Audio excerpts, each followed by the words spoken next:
ગામજનોને મારી વિનંતી છે કે મહેરબાની કરીને જાહેર રસ્તાની અંદર કોઈને બાવળની ફરિયાદ ન કરવી એવી મારી આશા છે કે રસ્તો આજ દાડા સુધી આપણે જે હતો એ બરોબર આપણે અહીં કોઈ કેસર વવરાતું નથી એટલે બાવળિયા જે છે એને કોઈ નક્કી હું અત્યારે જીસીબીનું કામ જાહેર રસ્તામાં ધૂણીવાળે દર્શન કરવા પબ્લિક ખૂબ આવે છે એટલે પૂનમે એટલે પણ અહીં ખૂબ અડચણરૂપ હતું અહીં વરાળે પાણી ભરાતું હતું આટલે પાણી ભરાતું હતું અહીં તો મારી વિનંતી છે જાહેર રસ્તાની અંદર બાવળનું કટિંગ કરતો કોઈને મહેરબાની કરીને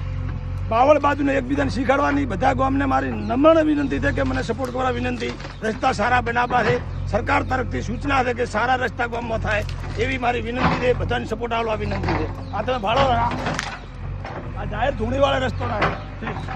અને પાણી ભરાતું તો ધૂળ નાખીને એના ઉપર પર છે આપણે દિવાલ બનાવવાની છે ખરવડની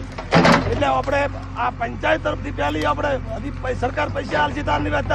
પેલું માટી કામ જે ખાડ્યા હતા અહીંયા પેલું માટી કામ કરાય તમે ભાડો હરા લાવ્યું અને હવે આ વાત પાછી કરો બીજો રસ્તો અમારે ધૂણીવાળે જય હિન્દ જય ભારત જય સંવિધાન